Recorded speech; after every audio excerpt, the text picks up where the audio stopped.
All right, welcome. Excited about Bedlam. Always am. And kind of doesn't matter when this game falls, where it's at. Always obviously a meaningful football game for this state. It's been very important in a lot of championship races over the last several years, and this obviously being no different. And yeah, it's going to be fun. We're excited to get out to Stillwater and play.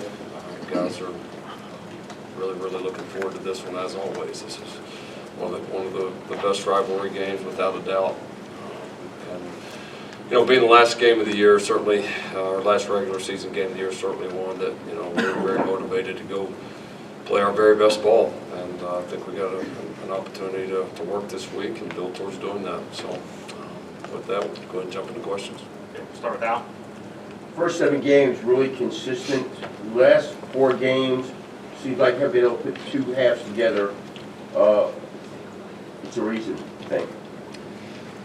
I would argue I don't think we were very consistent the first 7 games. I mean, I think that's a little bit who we've been as a team, and everybody deals with that. I mean, that's everybody in the country is fighting the consistency battle and want to play your best ball as much as you possibly can. And so no, I mean, I think in a lot of ways we're moving forward, especially the last couple of weeks. We've done some things much better than we could ever even dreamt of doing in the first 7 games. We've played, I think, better competition, and then also we have made some critical errors that have held us back from being able to separate those games. And you can't do that. It's part of the game. I think 90% of what we're doing right now is drastically improved from where we were at any point early or mid-season. We can't let that 10% just kill us. And the 10% the last couple of weeks, especially the turnovers, has been so devastating that it's either put us in a hole like it did against Baylor, or kept the game close the other night that, in our opinion, shouldn't have been very close. And but that's we can't do that. We gotta get better. We gotta play better on that 10%. But there's a lot. When you go back and watch the film and we study it, there's a lot that we're doing better just overall as a football team that makes you pretty excited about these next ones coming up. Okay, Jenny Carlson. Lincoln, obviously, if you take sort of a bird's eye view of Jalen's year, been very good, but he's obviously been very different than your last 2 guys stylistically. As you think about him, now getting towards the end of the regular season, how do you overall sort of think about his impact and just his play in your offense this year? He's had a huge impact. I mean, he's what he's been able to do. I mean, every part of this is new for him. Every single part. Every opponent's new. The offense is new. Living in a new place, new program, new coaches, new teammates. Doing it with a basically completely new offensive line. I mean, it's all new, and I think he's done a great job. I really do. I mean, he's been very productive. He's been durable. He's ran the ball extremely well. He's having a passing season right now that's one of the tops in the history of this game. I mean, so for he and I, as we go through it, there's always things that I can do better coaching him with, that he can do better playing wise. I mean, that's always the case, and it was that way with the other guys too. I mean, but I'm excited how far he's come, and I think he's primed to play his very best here at the end. He's obviously had good plays for you guys, the home run plays, but maybe not. I mean, obviously you've got different skill guys around him too, but has that been interesting for you two to adjust to sort of what he really likes and what he's best at and how it can best serve the offense? Yeah, it's been fun. And like I said, there was an adjustment from Baker to Kyler, and an adjustment here. I knew there would be, and whoever's the quarterback next year, there'll be an adjustment to them too. I mean, you got to fit it for what they do well, and I think we've found our way in some respects, and in some respects we're still learning. And I think we'll continue to find more and more things that not only fit him but our whole offense. Barry? Yeah, Lincoln, in terms of Jalen's fumbling, How much of that is just attributed to stepping up to a more physical conference? I like where you're going with that. In all seriousness, he's fumbled against Baylor and TCU, two teams that can hit you pretty good. Well, you know, we were talking as offensive staff. I mean, I think the league defensively right now, this is a good defensive league right now. I don't care what people want to say on the outside. It is. There's a lot of good defenses in this league right now, including ours. And it's a physical league. There's been a lot of very, very physical games. So yeah, I mean, he's, you know, I thought in some respects the other night his ball security had been a huge emphasis point last week. I thought, you know, between the tackles and some of the runs, it was much, much improved. There's still a few that got to get better.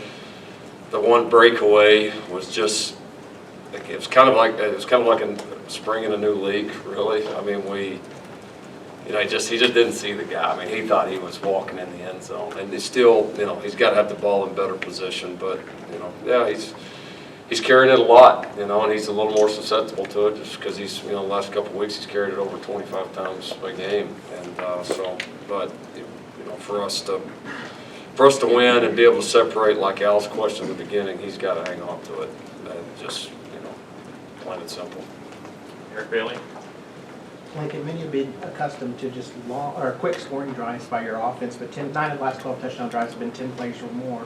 As a play caller, is that a test of your patience, or are you just pleased with seeing the execution here in those long drawn-out drives? No, because I mean we've had both over the years, and I definitely have a respect for the value of being able to drive it too. And I think we've still got a lot of quick strike ability, and we had 3 or 4 the other night that, I mean, we probably combined missed by about 4 feet that were, you know, all monster plays. And so those will come. I mean, those we're going to continue to hit those and make a lot of big plays. But having the ability, especially here at the end of the season, to move the ball, chew a lot of clock, you know, dominate play numbers. I mean, total play numbers. I mean, they've obviously been a big factor here the last couple of weeks, and we'll need both though going forward. Ryan Aber? Lincoln, seems like for most of the year, as the defense goes, so goes Kenneth Murray, vice versa. The way he's played the last couple of games, is that him playing better? Is it adjusting to maybe some of the ways that offenses have adjusted to what he was able to do so successfully earlier in the season, or is there a little bit of both? I mean, he's an important player for us. He plays an important position. He's a leader. You know, he's certainly at or near the top of the list of our defensive guys that make, you know, kind of the splash plays, the wow plays, the plays that kind of get you going. Yeah, he's done well. I mean, I think he's still had a few critical mistakes the last few weeks that have hurt us. So, I mean, he's still got to continue to grow and get better, but he's playing faster. He's playing more instinctive. But there's, you know, he's making a lot of really good plays. But he can, kind of like Jalen, he can definitely play at another level for us. And yeah, I mean, he's definitely part of it. But when we've played good, it's been more about, you know, team defense, the guys on the same page, and everybody flying to the football. Okay, Brandon Drum? Yeah, you said something about finding the football. Baylor, you shut them out in the second half, and then you go in the other night and only 200 total yards, 2 drives, scoring drives less than 50. What is that? Is it the confidence in the defense that it kind of clicked? Could you see that kind of building throughout the week? What brought them up to, I guess, to play that level last weekend? Oh, it's just, I think, the expectations. You know, and I think some of it is us just continuing to improve, you know, gaining confidence in the scheme and each other and coaches. I mean, that's still, in a lot of ways, and it's, if not infant stages, still not far off that. And, you know, if our players are approaching it the right way and if we're coaching them the right way, then this is when it should be its best. And so, yeah, guys have flown around, you know, made a lot of big plays. I think our our front, has been very active, which has certainly been a big key, and then we played very well in secondary the other night too. So, I mean, this is when you should be at your best, and we've worked hard, and the guys continue to have great attitudes and a great approach each week, and I think that's why we're getting better. Aaron, you, Nick? Yeah, Lincoln, you said something a little bit ago that was really interesting. I don't care what anyone says, we play good defense in this league. It still seems obvious that you and a lot of other teams in this conference are still battling, I think, perception based on some scores and some yardage totals and quarterback play for the last 4 or 5 years that have skewed the attention to offense. Sure. Does it help you to win a game like you did Saturday, 28-24, as opposed to, say, when you went to Stillwater a couple of years ago and it was like 60-50, 62-52, to win late season games more traditionally, more you know what I mean, where it's more of a balance, that kind of thing? Yeah, I mean, to me, at the end of the day, winning's winning. But I do think people that know football, if they take a true look at what a lot of these defenses in this league are doing right now, they're going to see really, really quality defenses, quality coordinators. You can just feel it. I mean, I just feel like everybody's a little bit better defensively, than it's been. It just seems challenges are there, and you see, scoring's a little bit down. I think across the conference there's been way more low-scoring games, and I credit that. I mean, I still see a lot of offensive firepower. There's quite a few new quarterbacks in the league right now, which may be a factor too, but I do think there's still quite a bit of firepower in the league, but I just think there's more teams playing really good quality defense, and you just kind of feel that as a whole right now. So, yeah, I mean, these things are always, go in spurts. There's always trends, but I think it's, I know what I see on tape, and week in and week out, I'm seeing a lot of good defenses in this league. But as a follow-up, if there are perceptions, and I'm, Yeah. you know where I'm going with this. Yeah, but I mean, the perceptions, like we've said before, are always, they're just a lot of times without merit. Like we talked about last year, the Chiefs and Rams go play a game, and everybody's like, oh, it's the greatest NFL game we've ever seen, and we're like, that's been every Big 12 game for the last 5 years. And so what's good, what's not, I mean, people are going to argue that, dispute that on the outside no matter what happens, but I know this league, I've been in it for a long time, and two things right now really stand out. I think there's a lot of quality defenses in this league, maybe more than we've had in a long, long time. And then I think the parity, the difference between top and bottom, not nearly, everybody's pretty good, and everybody's capable of beating everybody in more than maybe any point that I can ever remember, which tells you this league is healthy and extremely, extremely competitive right now. Okay, Popper's Bill? Yep. Lincoln, 3-and-out takeaway, something we're hearing from every defensive player the last couple weeks. How did you guys decide to go to that practice format, and do you think it's working? Yeah, I mean, I think you're always searching for ways to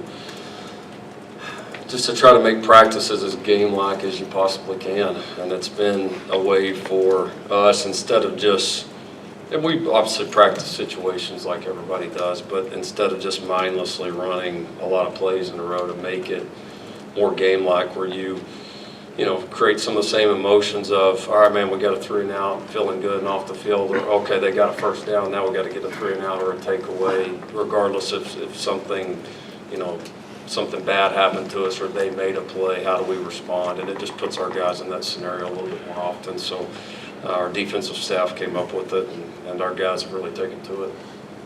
John Hoover? On Lincoln making adjustments, in-game adjustments, and I guess that word gets tossed around a lot, whether it's public, fans, media, whatever. Sure. Is some of that sometimes as simple as just recognizing that something's not working? For instance, and I don't know if this qualifies an adjustment or semantics or what we're talking about, but the passing game was maybe not clicking at a high level, so you come out second half and decide you're going to run it a little more, or the running game's working, and so you emphasize it a little more. Is it as simple as that sometimes? No, not really. Just because Yeah, I just kind of always come down like, what's your formula for winning this game? And sometimes you have an idea going in, and that definitely can shift and fluctuate as the game unfolds. And there's a lot of factors in it. Certainly, I would say this: us running the football the way we did the other night had a lot more to do with just how well we were running it, as opposed to any lack of confidence in our throwing game. I'll take our quarterback and our receivers against anybody, but when you're running it like we were, it was hard to, honestly, it was just, I didn't have much of a reason to stop. I mean, we just, we ran it really, really well against a team that defends the run very, very well, and that was really exciting. Okay, over here, Myron Patton. Are opposing defenses playing different this late in the year, trying to take away big plays and maybe make you drive the ball, 10, 12 drives, 10-play drives? And on top of that, are you concerned about Jalen's carries? He's at 180 right now. You got these 3 games left. Mostly carried in Alabama 154. Any concern there about just the number of carries he's got? As far as, I mean, the question about how defense is doing, it's very general. I mean, everybody's got, plan A, plan B, plan C, and so that fluctuates throughout the game. We still certainly had an opportunity to hit our big ones the other night. Like I said, we were just a fraction off, whether it was routes, throws, whatever. We were just a tick off, and so we got to be better there. As far as his number of carries, yeah, I wish it was a little lower, probably a little bit. But I'm also, that's a part of who he is as a player, and it's been, it's not like whatever he's got right now, 170, 180, whatever it is. I mean, it's not like he's got that for 500 yards right now. I mean, it's been extremely, extremely effective, and so. It's been good. Our backs have been really involved here the last couple of weeks. I want to keep getting them involved, but Jalen carrying it is going to be part of who we are. Joey Helmer. Yeah, this is multiple games in a row. Your defense has come up with game-changing plays at the end. What has that done for the psyche and the confidence of your defense late in games? Yeah, I think a lot. I mean, I think any time when something's new and you can have success, particularly in critical moments in games, that does nothing but build the confidence, trust that we can do it all the time. So it always increases buy-in and belief, and those are 2 big parts of playing great football. And I would say ours defensively is at a good point right now. Dean Blevins. Coach Chuba Hubbard has had a spectacular year. Wondering if the loss of Spencer Sanders does anything differently now that Drew Brown's in there with him. Seems like they're getting some screens and some more balls to him. And just overall, your thoughts on Chuba? Hard to say right now. I mean, it's only been a game, so a little difficult to say, how much of an adjustment that will be. I mean, certainly playing with a new quarterback, even though this guy's been at their place and has played a lot of ball, it's not like they're bringing some freshman off the bench that had never played. But yeah, hard to say how much different it'll be. There's just not a ton to study there. Chuba, I said the other night. I mean, he's fantastic. I mean, he's had an elite year. They've done a great job using him. Line's done a good job blocking for him. And he's got a great combination. I mean, he's got breakaway speed. He's got power. He's caught the ball well all year. Made several plays in the passing game. Had a bunch of big ones last week against West Virginia in the throw game. And he's had a lot of attention on him each and every week, and has still continued to produce. So he seems like a great kid. And he's playing his tail off. I mean, that's he's certainly one of the best backs we've had in the league in a while. Tyler Palmatier. You mentioned earlier in the year that you didn't think Jalen would lead you in rushing, or maybe probably even should, but you said now you wish he maybe had some fewer carries.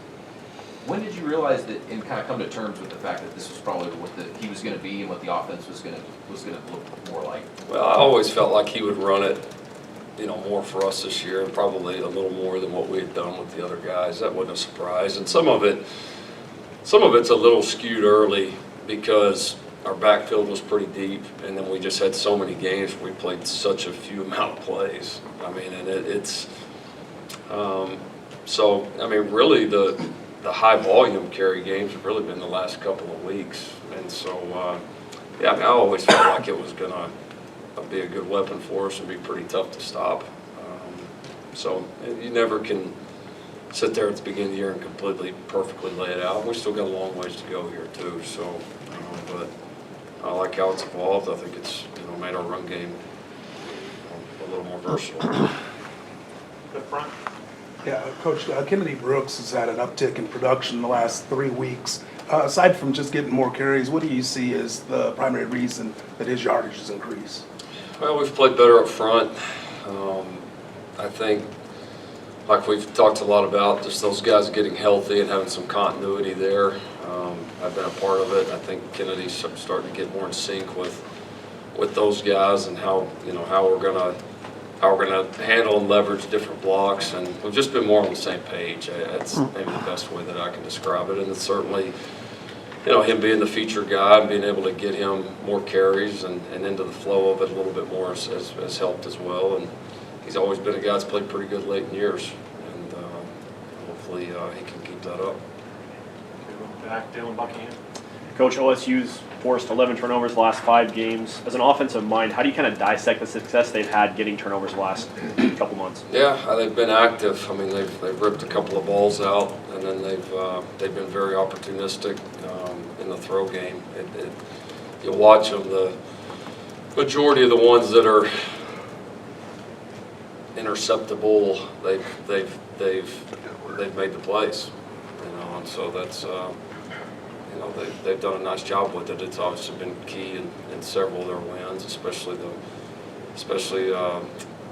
against Iowa State. I know certainly that one definitely comes to mind. TCU, it's been a big part of what they've done. So give them a lot of credit. They've made the plays when they've been there.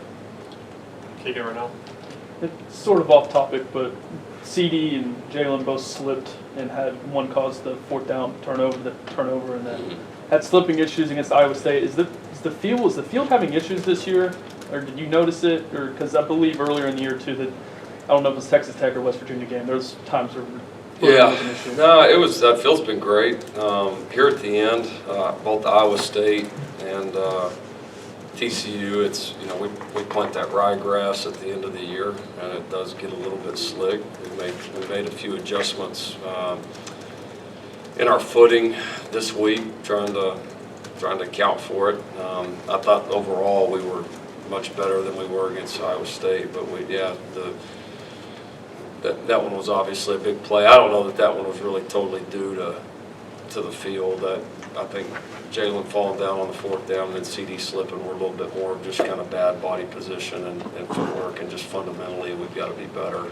But yeah, there's no doubt once we do plant that right at the end of the year and the rest of it, dies off. I mean, it is a more slick surface, certainly when you play at night. It probably wouldn't be as slick at 2:30, but we don't know what a 2:30 game looks like. Go to Jenny. You were talking about firepower earlier, Lincoln, and there are going to be 2 guys in this game, and CD and Chuba, that it's not just firepower, it's edge of your seat every time they touch the ball. Yeah.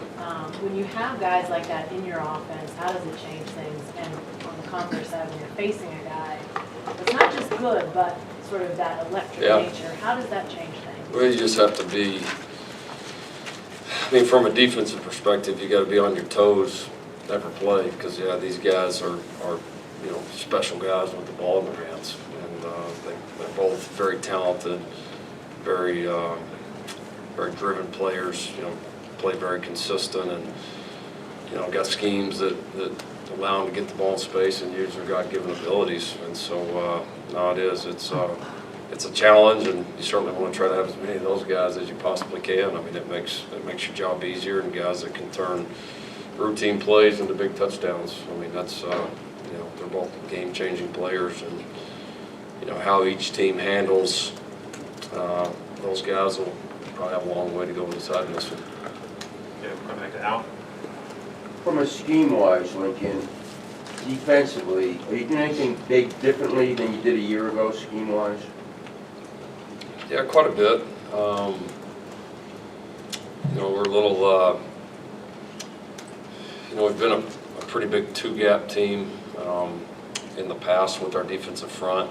This scheme is certainly a totally different mentality. It's more of a single gap, you know, based on movement penetration, and I think that combined with the continuing to recruit better and better and develop these guys on the defensive front has just allowed for a lot more production there. I mean, just look at our tackle numbers, sack numbers, tackle for loss numbers, they're quite a bit different. So I think there's been more activity and production up front. Yeah, and then I would say overall we're probably in a lot of ways maybe a little bit more simple than what we've been on the back end, and that's created some good continuity, and guys have been able to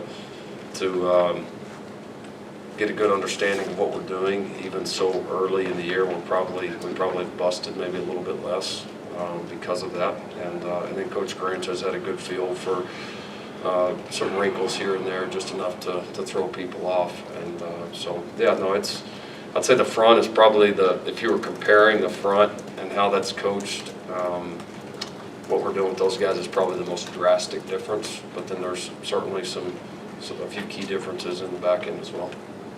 Okay, a couple more. Barry? Yeah, OSU most of this season has been a home run team. They haven't had a lot of 10, 12, 14 plays drive. They lose Tyler Wallace. Now they're without Spencer Sanders. Since Wallace went out, have they changed the way they're playing, or and now that they've lost two of their three playmakers, have they really changed? Yeah, I mean, they definitely, they've targeted, Stoner quite a bit, as of late. He's done a great job. He's, still very explosive, and,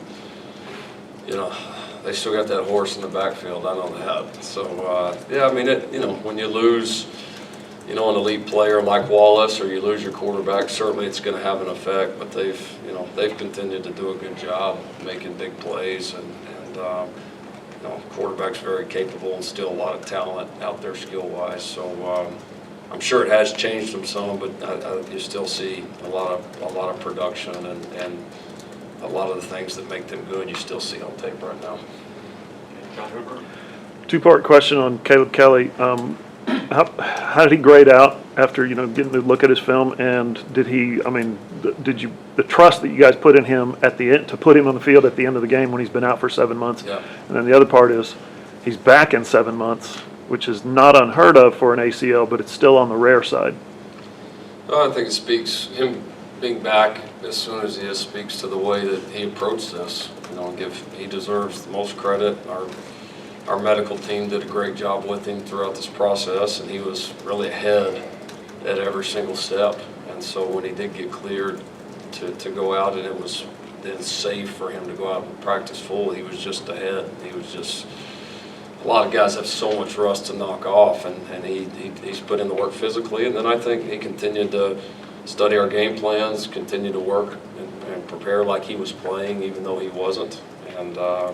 And then I think him being an experienced player and a guy that's been in a lot of big games, he's been in a lot of fights, he's made a lot of big plays. So those are positive experiences that he could draw back on. And he played well. He'll continue to play better as he gets more and more snaps. But having him in there at the end, there was complete trust in him. He's been in those moments and proved that he was certainly ready for it, even after a long layoff's not the right word, but being out for a while. He's handled it very well. Will you play him in the national championship game? That'd be his fifth. We'll figure that out when it gets there. Thanks, Coach. Thanks, everybody. All right.